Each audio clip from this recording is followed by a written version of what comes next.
That's a tricky question. I mean, I don't know about your crystal ball, but my crystal ball is a little bit muddy. So let's see. I think let's go with the best case and the worst case scenario. Great. I think in the best case scenario, even without this, or actually, I would say because of this understanding in Europe that China is not the single most important long-term adversary, but that China is multifaceted, that it can be a partner, a competitor, and a rival in different areas at the same time. European member states wake up that there are a host of questions to think through if you're serious about that assessment, and that most of this will actually play out in high technology value chains, be that batteries, quantum, renewable energy, semiconductors, photonics, pick your poison. So after this first round of tremendous subsidies into the private sector, at least some European member states have a wake-up call, a recognition that this needs, in order in the long term to define and implement a long-term strategy, this needs to be backed up by government resources, so that companies also have a counterpart on the government side to have meaningful engagements with, right?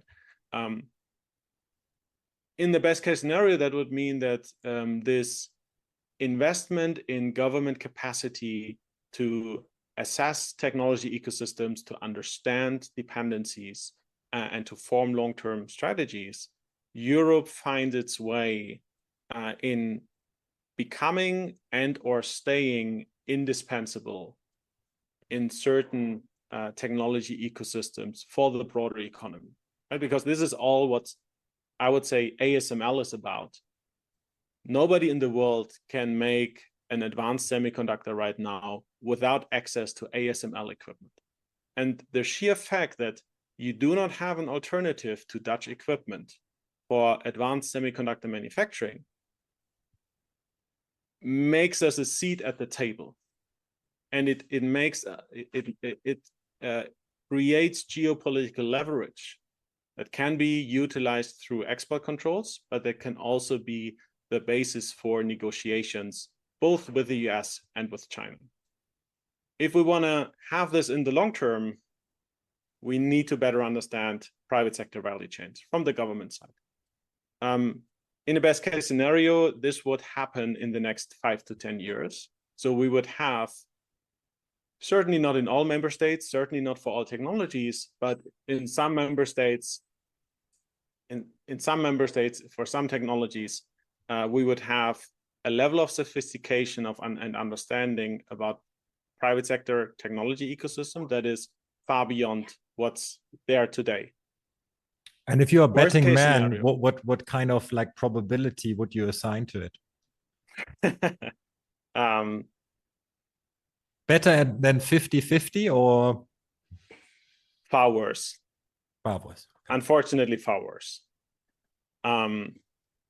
So coming to the worst case scenario, where I would say definitely more than 50-50, unfortunately, I would say that government moves on to other technology areas that are hip in 2 years' time.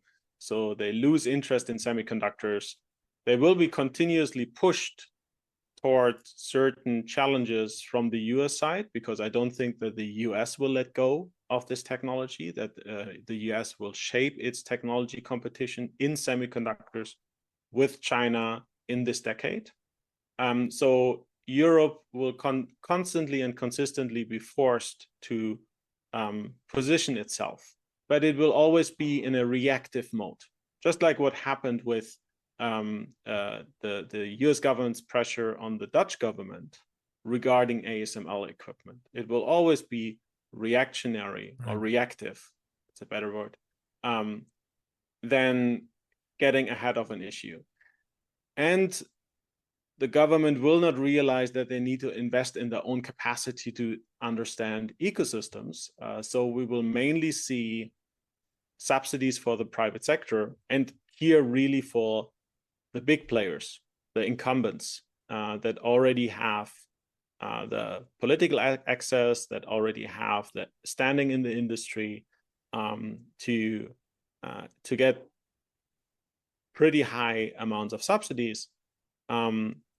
Some of those will create spillover effects in terms of broader supplier ecosystem that will also base or be located around the semiconductor manufacturer, maybe research collaborations with regional universities, but beyond that, no substantial long-term spillover effects that would actually substantially grow and broaden the ecosystem in Europe.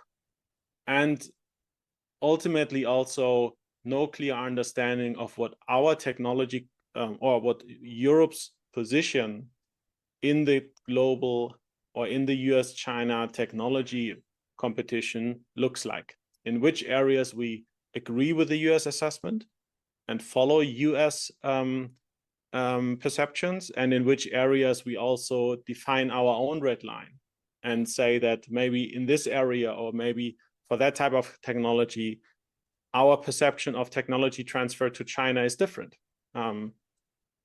Maybe there are areas where we are fine to have continued cooperation and continued engagement with China, where the US might say, well, we don't want that, we don't do this, right? But this would necessitate that governments have a substantially more sophisticated understanding of the technology ecosystems.